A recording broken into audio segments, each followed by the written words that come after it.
You know what the beauty about cinema is? That we can, escape into a different world or whatever? Not quite. In certain circumstances, it can provide a reflection into the morals and mannerisms of human society, correct? Exactly. It can open minds and project new ideas that are key to seeking emotion that can be evoked by the human psyche. Most importantly, it can be that window in which we needed to kickstart our imagination into what we believe can be in the realm of possibility. This is thanks to projection and interjection. In the grand scheme, it can be interpreted as a period piece in which we see truly what people fought for and what issues were highly influential to cinema at the time being. Okay, but how? I get that those Oscar movies or whatever are like that, but action movies, especially those superhero ones, aren't they all about pew pew and destruction? Not at all. Bryan Singer was a prominent director in the mid-90s who was tasked to make the next super movie of the new millennium. He brought upon a stellar cast to form X-Men. It included 2 Shakespearean actors and an Australian, which in the 2000s was risque. This is the stupidest thing I've ever heard. But with his career writing what was supposed to be the next big thing, with one such scene being especially crucial. He created a continuing franchise that was about to become the entire central tone of the Marvel Universe from there on out. It included a chess match of minds between Magneto and Professor X. Doesn't it ever wake you in the middle of the night? The feeling that someday they will pass that foolish law. I find this scene particularly interesting because it really emphasizes 2 conflicting ideologies arguing about how to deal with, essentially, being different. Must they, as mutants, fight the existing power to be equal to it? Or do they try to mold into what they find an acceptable standard for their agenda? It's this correlation we see in such prolific figures like Martin Luther King or Malcolm X, who Bryan Singer considered to be an inspiration for the characters he created. The X-Men, like minorities, fight to be included, but to continue to see them cast away due to some sort of indifference. So they continue the crusade, especially on the big screen. One franchise in particular that dips into being diversified has lent somewhat a hand in the battle of awareness, but not with mutants, but with minorities. Whether it's Michael Peña's dad being deported, or T.I. stealing a cop car to help the squad. The MCU is one of the highest grossing movie universes that minorities have yet to have more equal representation in the films they produce. But why? You see them in every movie. TV Guide exemplified this point when showing the common tropes that movies and TV shows use to try to include minorities. Instead of showing culturalism, they fall back on tokenism.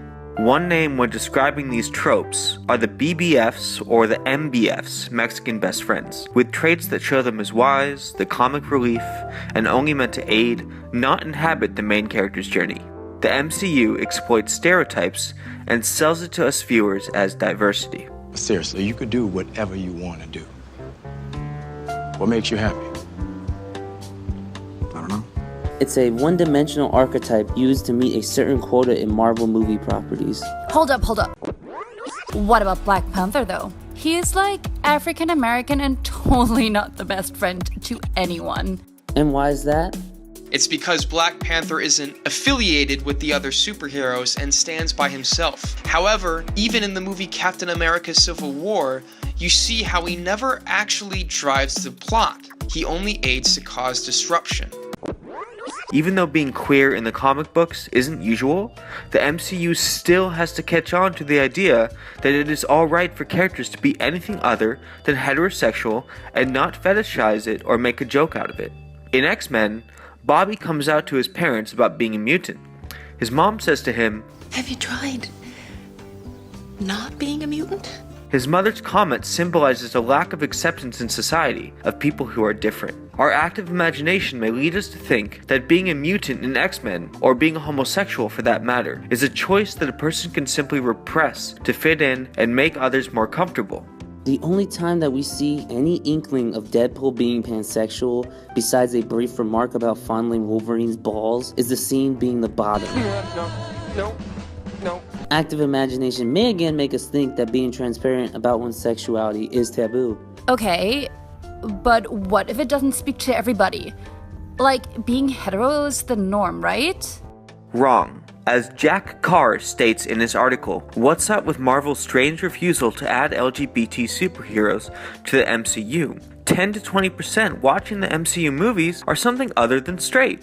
And while Deadpool was robbed of one of his defining characteristics, that he is pansexual, we see that it's possible for somebody to be queer in the MCU with Jessica Jones' Hogarth. Hogarth in the Netflix series is a woman who has to deal with a wife and a mistress, which shows us that it is possible to have a lesbian on a show and not use her as a sexual plot device. Well, Vanessa from Deadpool, like, she was also robbed of her superpowers, which define her character, and... So happy that you bring that up. Marvel diversity may have its issues, but the portrayal of their female characters leaves something even less desired. Shocking. Yes, my friends, I hate to say it, but Marvel has a gender problem. And we ain't talking boy versus girl here. I'm talking about a systemic weakening of a gender projected onto the big screen. Esther Zucker wrote an article defining this problem perfectly. She points out the startling contrast of how Wanda and Peter Parker are treated in the name of with great power comes great responsibility. It shows that Marvel heroines are considered inferior to men due to their inability to control their powers and overuse of the love interest role. It seems to be an underlying tone that plagues the MCU.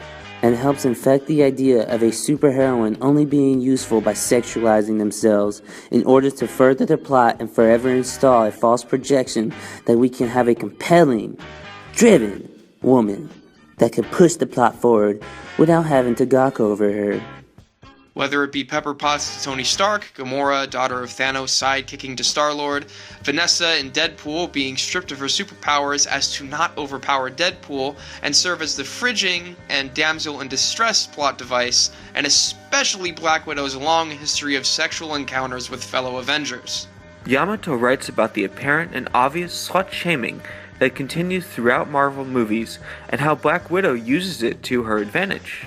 First it's Hawkeye, and how she helps him beat his mind control due to the memories of companionship they once had. Then she gives Steve Rogers a big ol' slobber to avoid Hydra. And who could forget her forbidden love between the Jolly Green Giant? Active imagination. Through projection and introjection, we, as viewers, take only her sexualized version away, or that Wanda was hidden and feared, while Peter Parker celebrated.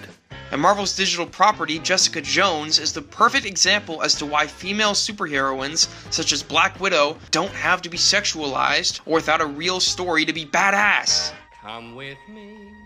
The famed psychologist Carl Jung introduced the theory that movies help internalize the meanings we perceive by reading subtle nuances and underlining themes and subjects in film. The MCU reflects what society deems to be acceptable in modern times, or at least tries, but the numbers show this to be true with the massive money they've accumulated. Call me a tea-sipping Gandhi rebirth, but I hope one day Marvel will see that these stereotypes don't speak for their cultures, and one day Marvel will realize a diverse crowd may even make them more money.